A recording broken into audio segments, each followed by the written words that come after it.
แต่ว่ากะเท่านี้กะงามกันในห่วงเลยเนาะนี่ละหน้าไอดอนไปจะหอดเพิ่นว่าล่ะพี่น้องเอ้ยเพิ่นเฮ็ดนำกันกับพ่อเพิ่นน่ะซอยเฮ็ดเนาะซอยกันเฮ็ดซอยกันสร้างเลยพี่น้องอันนั้นหันเหือหรือว่าพ้นแน่นหน้าผากหันเหือบ่นะฮะคนเหือนี่เด้เอาแล้วพี่น้องเอ้ยผู้กันดันเบิ่งไก่มันบ่แจ้งเนาะไอดอนเนาะโอ้อยากให้พี่น้องเห็นเหือไอดอนเนาะเฮ็ดเวียกนั่นดึงเหือแตกแล้วนะฝนตกเมื่อคืนนี่เป็นเยี่ยงกบจะบ่ไอดอนยังบ่ได้เลยคือว่าเยี่ยงบ่ได้บ่มีกบโดมันอันนั้นมันอยากใหญ่แล้วเนาะโดมันจะขี้ลักอยากแห่อะไรพวกพี่น้องเหือไอดอน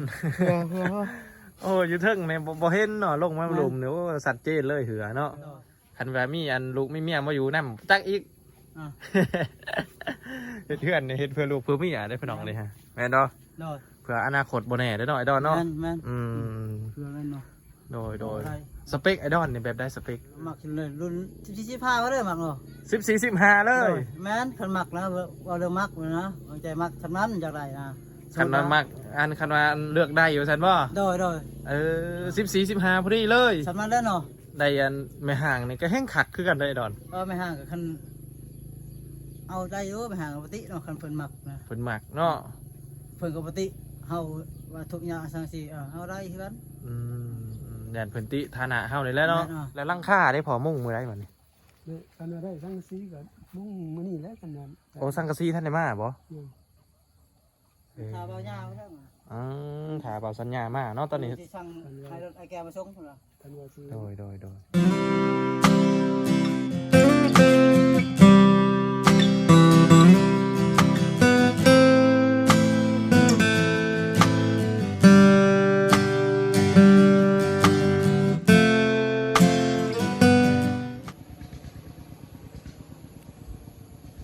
กราบสวัสดีพ่อแม่พี่น้องทั้งฝั่งไทยแล้วก็กราบสบายดีพ่อแม่พี่น้องทั้งฝั่งลาวเนาะ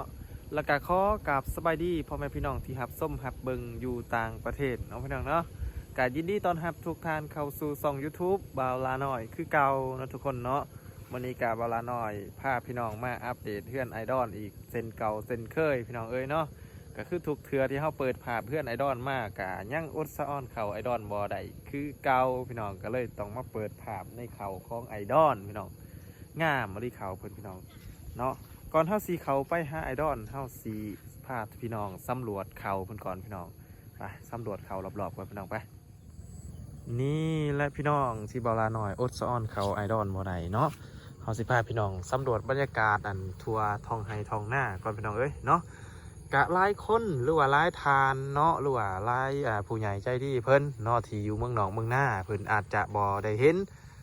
บรรยากาศธรรมศาสตร์แบบนี้เนาะเพิ่นอาจจะได้เห็นแต่ตึกสูงเนาะก็คือทิวทัศน์ธรรมศาสตร์แบบนี้น่าจะบ่ค่อยเห็นพี่น้องเอ้ยเผื่อว่ามีผู้ใหญ่อยากเบิ่งเนาะหรือว่าเผื่อว่ามีผู้ส้มกับว่าแม่นพี่น้องเอ้ยอยากเบิ่งบรรยากาศธรรมศาสตร์เนาะเฮาก็สิพาเบิ่งหอมๆพี่น้องเอ้ยนี่อันนี้เขาเอิ้นธรรมศาสตร์สวรรค์บานหน้ากับว่าแมนพี่น้องเนาะกระสะอ้อนเขาพี่น้องอันบอลนี่บ่อยากเป็นไปได้เนาะแต่ว่าอยู่เพื่อนไกลๆเพื่อนนั่นพอคนนี้งามมาดิพี่น้องแต่ว่ากะเท่านี้กะงามกันในห่วงเลยเนาะนี่ละหน้าไอดอนไปจะหอดเพิ่นว่าล่ะพี่น้องเอ้ยเพิ่นเฮ็ดนำกันกับพ่อเพิ่นน่ะซอยเฮ็ดเนาะซอยกันเฮ็ดซอยกันสร้างเลยพี่น้องต่อไปก็สิเป็นหวยพี่น้องทางนั้นก็สิเป็นหวยยันบอลไอดอนไปใส่เบ็ดแต่ละมือเนาะอาสิพาพี่น้องมาเลาะบนเขาทางนี้พี่น้องว้าทคืออากาศเนี่ยจากที่บาลาหน่อยเคยไปเห็ดเวียกอยู่ประเทศไทยนะพี่น้องเนาะก็คือประเทศไทยมันคำว่าอากาศมันมีบอดี้บอกกะดี้พี่น้องเอ้ยแต่ว่าทานในเมืองเนี่ยมันจะอบเอาห่อนๆจักหน่อยพี่น้องเอ้ยเนาะเปรียบเทียบกับบรรยากาศในที่ตอนที่บาลาหน่อยยื่นอยู่นี่กาถือว่าห่างกันหลายเนาะอันนี้มันเป็นคล้ายๆธรรมชาติกับว่าแมนพี่น้องเอ้ยเนาะเป็นธรรมชาติมีแต่เขาเนาะมันเสียนอากาศตอนที่เขาเคี้ยวนี่มันสีอีกแบบนึงพี่น้องแต่ว่าตอนอากาศที่เขาเรื่องนี่ก็อีกแบบนึงเนาะมันสีต่างกันพี่น้องแต่ว่าเขาไอดอนง่ามพี่น้องเอ้ยเนาะสะอ่อนเขาไอดอนเนี่ยว้าโธ่ปีนี้ระดับ100 กว่าเลยพี่น้องมีแต่1,011เบิดพี่น้องสิบวาล่าใหญ่ห่างเนาะสิเขาไปหัน5ไอดอลเลยไอดอลเพิ่นกระเฮ็ดเฮือนอยู่พูดอะไรพี่น้องเนาะ เอาสิพาพี่น้องไปอัปเดตเพื่อนกระต๊อบของไอดอลพี่น้องไปย่างไปก่อนพี่น้องเอ้ยหลังจากที่เฮาย่างมาแต่หน้าของไอดอลเนาะพี่น้องนี่หันภาพมาเถอะนี่ก็เห็นห่างเพื่อนไอดอลหรือว่าห่างกระต๊อบของไอดอลเนาะสิ้นเป็นพิธีเหียบหอยพี่น้องทีมเมื่อวานเนี่ยเข้ามาเบิ่งกันสำรวจเนาะมาสำรวจเบิ่งเพิ่นบ่ทันต่อได้อันใหม่นะบ่ทันต่อเนาะแล้ววันนี้เขาสิมาอัปเดตว่าเพิ่นต่อหรือยังพี่น้องวันนี้รูปแบบการเฮ็ดกระต๊อบเนาะเขาสิมาอัปเดตเขาสิมาเล่าให้มันแล้วในคลิปนี่พี่น้องเลยเนาะก็คือรูปแบบของเพิ่นนี้เนาะเพิ่นจะเกาะออกมาแบบนี้และมุงหลังคาพี่น้องเอ้ยเนาะมุงหลังคาธรรมดาซื่อๆเนาะทั้งลุมอาจจะเสริมอีกยังอันนี้ก็จังหวะการนำลังพี่น้องเนาะแต่ว่าอัปเดตอันทั้งทึ่งให้พี่น้องเบิ่งก่อนเนาะก็คือสิมุงหลังคาแบบนี้เนาะมุงหลังคาเป็น3 แจ้ปกติที่เคยเล่าในคลิปก่อนๆแล้วพี่น้องแต่ว่า EP นี้น่าจะละเอียดกว่าเนาะแต่ละเถื่อผู้ไอดอลเพิ่นกะกำลังเฮ็ดเฮือนพี่น้องกำลังสร้างเพิ่นแต่ว่าสิพาไปเบิ่งเฮือนเพิ่นก่อนเนาะแต่ละมุมแต่ละแจ้พี่น้องนี่เพิ่นออกแบบพี่น้องเอ้ยเนาะส่วนใหม่ต่อเด้อพี่น้องเด้อเบิ่งใหม่ต่อกันเนาะโอ้เพิ่นต่อได้พี่น้องเมื่อวานเนี่ยเพิ่นบ่ทันต่อเหมือนเพิ่นต่อเลยได้เนาะเบิ่งมุมสูงๆพี่น้องเพิ่นต่อวิธีจะห่อเนาะจะคือเฮือนจีนพี่น้องเนาะเบิ่งไปเบิ่งมาจะคือเฮือนจีนนะไปอาม่าโอ้โหงามใหญ่ได้นี่ได้เพื่อว่ามันหน่อยนี่ใหญ่ได้พี่น้องเอ้ยเนาะเบิ่งในภาพนี่นะคือจังหวะหน่อยแต่ว่ามาเบิ่งตัวจริงใหญ่พี่น้อง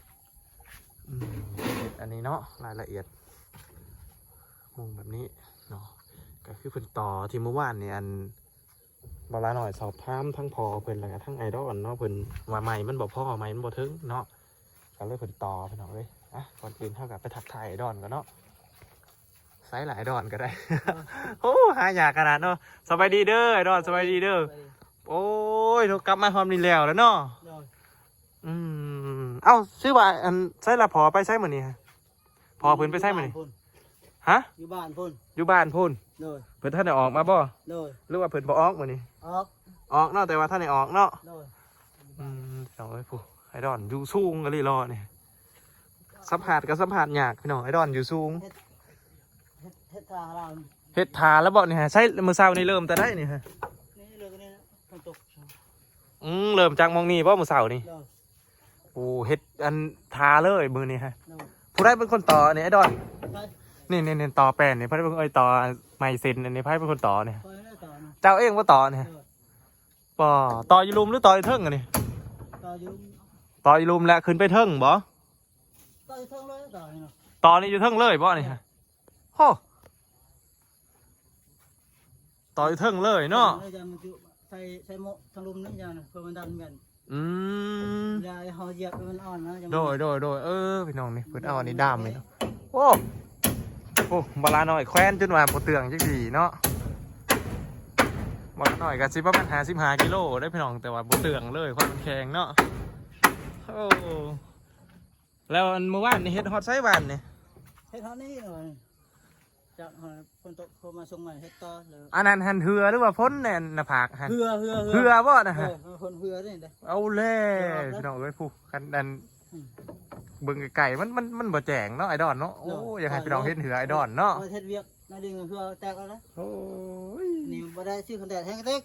อันนี้บ่แดดขนาดบ่แดดได้เหือปานนี้เนาะแดดในช่วงเสือเปียกหมดสม่ำน้ำเลยลีนะแมนไอดอลเนาะแข็งๆนะจุกใช่คือว่าใหม่หมอพ่อบ้านนี่ได้ผลมาส่งมาใช่ไหมล่ะผลมาส่งเฮิงมาได้นะว่านี่เด้พี่น้องไม่ได้มาเบิ่งใหม่กันเนาะเพิ่นเอามาจากโต๊ะไอดอน6 โต๊ะ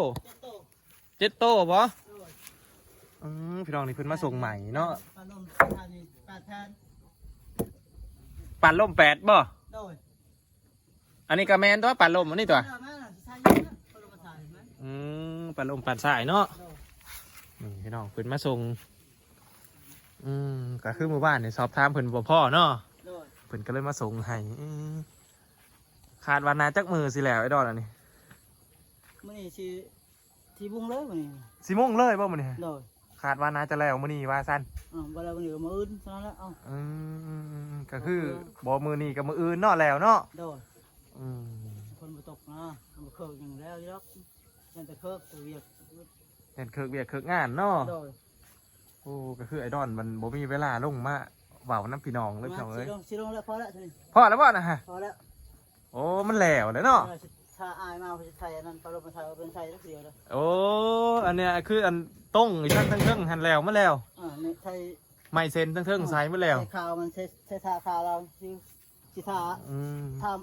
ใส่ปลาลมไทยถ้าอายมาผู้ที่จับถอย แต่ถ้าปันล่มเลยต้องใส่ท้องคนเนาะ โดยใส่เปรี้ยวก็ได้ เอ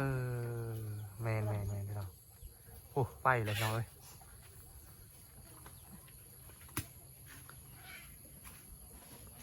ลงมาเลยผมคนตกเมื่อคืนนี่เป็นยังกบจะไหวดอน ยังบ่ได้เลย คือว่ายังบ่ได้ บ่มีกบ บ่มีกบ โดย มันอันนั้นมันจากใหญ่แล้วเนาะ โดยมันจะขลักยังไงอะไร โอ้พี่น้องเหือไอดอน โอ้อยูเทิงเนี่ยบ่เห็นเนาะลงมาหลุมเนี่ยโอ้สัตว์เจนเลยเหือเนาะแต่บ่ได้ไปยังกบเมื่อคืนนี่ บ่ ได้อิหยังกินเมื่อเช้าเนี่ยไอดอน กินปลาซิวนะ ปลาซิวบ่ว่าถึกตรงอีกแหละถึกตรงบ่ สอนนะ ถึกซอน ตอนแรกวันนี้ได้ร้ายนะตอนฝนตกวันมันเมื่อวันนี้ปลาเข่งได้ประมาณครึ่งคุ ปลาเค็งฮะ ปลาเข่งพวกคอพ่อมเนาะ เอื่อยเมื่อบ่วาน วันนี้ฝนตกวันนี้เด้ แล้วอันไอดอนกระจงไว้อยู่ที่ จ้องกับเมื่อกินเช้านี้ โอ้กินเมื่อเช้านี้หมดแหละ กระปลาปลาแล้วปลาให้เขาเมื่อวานผู้ยักกลัวอยู่นี่มันยากเว้ย ให้เพิ่นมาขั่วให้อยู่บ้านแล้วก็แล้วเนาะเฮากันอยู่ผู้เดียวก็จงกินเล็กๆน้อยๆแล้วก็แล้วเนาะ โดย คันว่ามีอันลูกมีเมียมาอยู่นำจักอีก เฮ็ดเพื่อนเฮ็ดเพื่อลูกเพื่อเมียได้พี่น้องเลยฮะแม่นเนาะ โดย เพื่ออนาคตบ่แน่เด้อเนาะไอดอลเนาะ แม่น เ เพื่อแม่นเนาะ โดยสเปคไอดอลนี่แบบได้สเปค อะไร สเปคอันผู้หญิงเนี่ยนะสมมติว่าไอดอลมักผู้หญิงเนี่ยนะมักแบบใด โอ้มักยังหนุ่มยังน้อยเนี่ยมักเนาะ มักอันรุ่นน้องบ่ แม่รุ่นน้องเนาะมัก เออ มักเลยรุ่น14-15ก็ได้มักเนาะ 14-15เลย แม่นคันมักนะว่าเรื่องมักเลยนะใจมักคันนั้นจากไรนะ คันว่ามักคันว่าเลือกได้อยู่ซั่นบ่ โดย 14-15พอดีเลย สำนักแล้วเนาะพอดี แบบขึ้นใหม่กำลังขึ้นใหม่เนาะไอดอล แม่นโดย แมนครับไอดอลนะรีพี่น้องเอ้ยเนาะก็คืออันเปลี่ยนใจแล้วบ่มักแล้วแม่ครับตาฮะ บ่แล้วเนาะ บ่มักแล้ว บ่ อาโก ทั้งพี่น้องแล้วอยากบ่อยากมา พี่น้องไอดอลบ่นะ พี่น้องเลยเนาะ อืม ซื้อพี่น้องนะพี่น้องเลยนะ แล้วบ่ได้ไปหาเพิ่นแล้วด้วยนี่ฮะ บ่ได้ไป เพิ่นเด้บ่ได้มาหาไอดอลบ่ บ่ได้ไปกัน อย่าได้มาคอมังวงบังบวบบ่ บ่ได้ไป เออมักผู้สาวซ้ำน้อยเนาะ แม่น ซ้ำน้อยนี่มันบ่อยากคักได้ดอนสำหรับเวลาน้อยนี่เฮ็ดหยังบ่เป็น ว่าเป็นเดี๋ยวยามันคอยบอกคอยสอนไปแล้ว คอยบอกคอยสอนเอ้า แม่น ก็คือว่าแล้วหน่อยดอนเฮ็ดเป็นเบิดทุกอย่างเนาะ บ่เป็นคือบอกเรียน ไอ้ดอนเพิ่นขยันเก่งว่าทุกอย่างเลยพี่น้อง14-15กำลังพอดีเนาะมาขนาดอันใดอันไม่ห่างนี่ก็แห้งคักคือกันได้ไอ้ดอน ไม่ห่างกับคันเอาได้อยู่ไม่ห่างกับปกติเนาะคันเพิ่นมักนะ เพิ่นมักเนาะ เพิ่นกับปกติเฮาว่าทุกอย่างสังสีเฮาได้คือกัน แดนเพิ่นติฐานะเฮานี่แหละเนาะ ตลาดเอาเนี่ยนะ แม่น ครอบครัวเฮานี่บ่มีช่างเลยอยู่ตัวคนเดียวนะ แม่นนั่นแหละไอ้ดอนเอ้ยเนาะ อืม โอ้ได้สำนี้ก็ถือว่าอันขอบมกขอบใจเพิ่นละลายเนาะ โดย เป็นจะได้ไก่เด้อนี่ ไปยังอยู่นั่นแหละ ย่างอยู่หันบ่ไปพี่น้องพาอันให้ไอ้ดอนพาไปเบิ่งไก่ก่อนเนาะ ไม่ได้อะไรพออะไรเซลล์นะตัวใหญ่ครับ โซลาร์เซลล์ตัวใหญ่บ่ พอได้น้ำหดพักตัวใหญ่สบาย แล้วอันนั้นโซลาร์เซลล์อันนี้มันหดน้ำบ่ได้เนาะ บ่ได้ มันดึงน้ำบ่ขึ้นเนาะ โดย แห้งมันบ่ถึงแม่น ฉะนั้นแล้วคันผู้ใหญ่ใจดีคิดเห็นนะ โดยเบิ่งไปเรื่อยๆตอนนี้ แม่ แต่ตอนนี้เบิ่งไก่ก่อน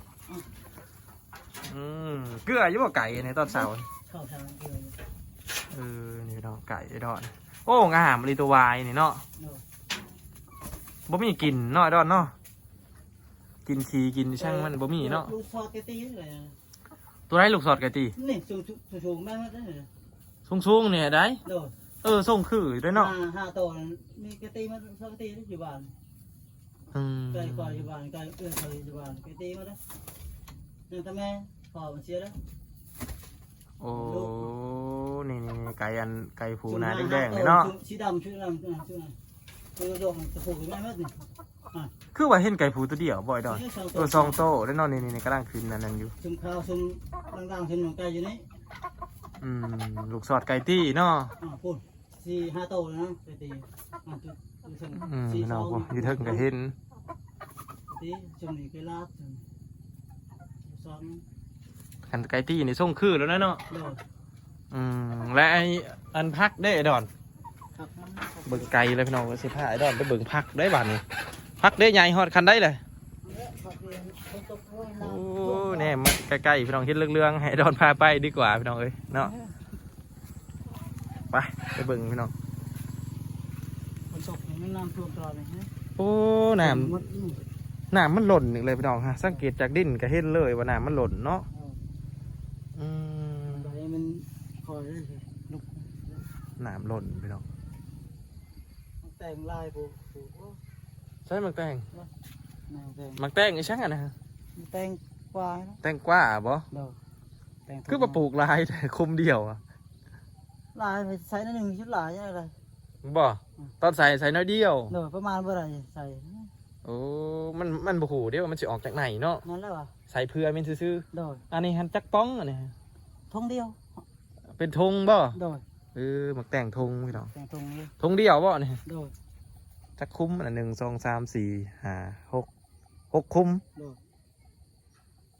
6คุ้ม เดียว เพชรก็มีแล้วได้นี่มันบ่เน่าบ่นี่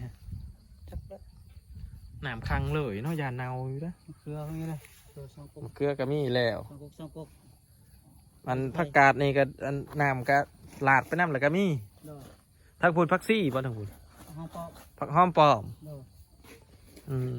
ทั้งพูนผักหอมปอม ถ้าใหญ่ชีบงลงเบิ้งเป็นจะว่า นาสิเป็นอยู่แล้วไอ้ดอดเล ถ้าย ใหญ่ก้อนอย่างน้อย พอดีเลยเผื่อแต่นี่ห้านผักกาดใหญ่ขี้ไก่เข้ากับเริ่มเป็นผุนเนาะ นั่น โอ้เมื่อกี้ไปเห็นเขาอันไอ้ดอดลมบ่แหละ ลมเมื่อวานนี้ฝนตกก่อนลม พายุเขาเนาะ โดย ไอ้ดอนเลิกเห็ดเพื่อนจักโม่วงหมู่บ้านนี่ โอ้ประมาณ4-5 โมงแล้วเนาะ 4-5 โมงเล็งมือเนาะผ่าให้มันแล้วเนาะแม่นคันแล้วไว้นี่ก็ตอบไอ้ดอนกับพ่นจะบ่สะเขาแล้วเนาะมันตกมาขึ้นนี่สะใส่อยู่บ่ สะอยู่ อันทั้งแคมมันหาได้ โดย พามันฮะ โดยสะเวลาลมพัดสะ แต่ว่ามันบ่ได้เขาไปทางในเหรอวะ บ่ ใครอยู่บ่เขาไปทางในอยู่ทางสะทางน เว อก ลาฝน เนาะ ตกแห้งๆคันมีลมพัดแล้วมันต้องสะนั่นนึงเนาะ แม่น ถ้ามีลมมันเป็นยังลมเดี๋ยว อยู่ผู้เดียวเนาะไอ้ดอนเนาะสบายใจไปอีกอย่างได้ไปน้องอยู่ผู้เดียวนี่ได้เนาะ ปวกขึ้นแล้วปวกอะไร ใส่ปลวก ขึ้นแล้ว ขึ้นเสาเนี่ยบ่ โดย พี่น้องปลวกขึ้นนี่ละเสาไอ้ดอนนี่ก็ได้ ขึ้นแล้ว โอ้ในหลุมฮะต้องหายาขาปลวกมากันเมลาเดอร์บาท สะพานไปได้ปวก โอ้มันขึ้นเสาเดียวหันได้ โดย แม่นบ่นี่พี่น้องปลวกขึ้นเสาเดียวนี่แหละเนาะจังว่าหักส้มหักซ่าไว้ฮะนะ ไม่แข็งหรือเป็นยัง ไม่ช่างอ่ะนะเสา ไม่หังติกไม่หังเลย ไม่หั่งบ่อันนี้ โดย อันนี้เสาไม่หั่งพี่น้องอันนั้นเสาไม่ยังปลวกคือขึ้นนั่น บิ๊กแล้ว ไม่ยังนะ ไม่บิ๊กนี่ไม่ โอ้ไม่วิกเนี่ยบ่ไม่อันเขาเอิ้นว่ายังก็ไม่ยูค่าเนาะ แม่น โอ้ไม่ยูค่ามันเป็นไม่เนื้ออ่อนก็ว่าแม่นได้ไอ้ดอน อันนั้นมันขึ้นนี่ มันขึ้นแล้วเนาะ ทาชีก็อยู่ขึ้น แล้วทาซีนบ่อยู่บ่ บอกนั่นนี่ขึ้นอยู่ทาชีกันเลยถ้าการเมียนมาอยู่กับท่าที่ก็ไม่ท่า แม่น ให้วายนายซื้อให้ ไอ้ดอนเห็นแล้วบ่เพื่อนไหมคำตาเดี๋ยวนี้ บอก เพิ่นทาซีละได้ ชี้ว่าจะไป บ่ได้ไปเบิ่งนะ โด ตอนนี้พอเพิ่นก็ทันได้มาเนาะ โด ต้นเถียงกินข้าวก็ยังไอ้ดอนมีแล้วของกินตอนเถียง บอกนี่เนาะไม่ได้คอย เด้มังหุงนี่ บ่ยากมันบึดในหงมีมากินได้ ไอ้ดอนตำบักหุงเป็นบ่ ก็บ่เป็นเนาะบ่ ก็บ่ได้เป็น พอตำได้อยู่ แล้วแต่ละเทืออันไผฉันตำแต่ละเทื่ ตำเองเหรอบ่แซ่บเหรอกิน บ่แซ่บกินเองแซ่บเองตำเองว่าซั่นซะ โดยเฮ็ดเองบ่แซ่บบ่ยากกินได้เฮ็ดเพื่อหมู่ยันบ่ถึก อ้าวแล้วบัดอันมีอันครอบครัวด้วยซะ ครอบครัวก็เฮ็ดแค่เปล่าเต็มเนาะอ่ะ บัดไอ้ดอนเพันว่าอยากได้อัน14 15เข้าได้สิตำบักหุงให้ไอ้ดอนกินเป็นบาทนี่ ตำชูเขากินใช่ไหม ตำสู่เขากิน โดย อ้าวผัดตำบ่แซ่บอ่ะตำบ่เป็น แซ่บ นี่ ก็กินน้ำปั้นเนาะ กดเอาหั่นแหละเนาะ โดย คันข้าวหมักข้าวหักข้าวเนาะ แม่น 14 15ปีไอ้ดอนว่าอยากได้อันเปลี่ยนแล้วจากอันแม่คำตาเมื่อก่อนนี่ว่าอยากได้แม่คำตา แม่น เดี๋ยวนี้เปลี่ยนอีกเลย เปลี่ยนแล้ว อยากได้14 15ปีแล้ว โดย โอ้แม่คำตานี่เป็นอันเป็นพี่น้องกับไอ้ดอนกับว่าแม่น แม่น ก็เลยอันมัก14 15ปีซะบาทนี่ โดย อืมเนาะพี่น้องเอ้ยก็ถือว่า อายเข้ามา เปลี่ยนอันเปลี่ยนยุคเปลี่ยนสมัย มารถจักรอ้าว รถจักรอันพอเพิ่นมาบ่นะ แม่น โอ้แม่ดีพี่น้องเอ้ยเนาะพอเพิ่นมาแล้วพี่น้องเอาล่ะพี่น้องพอเพิ่นก็มาหอดจอดถึงประเทศหอยเนาะเมื่อกี้ก็ได้ยินเสียงรถเล็กๆน้อยๆพี่น้องเอ้ยเนาะสบายดีเด้อพออันลูกอยากถามพอเล็กๆน้อยๆอันว่ามื้อนี้หันพอคิดว่าสิเฮ็ด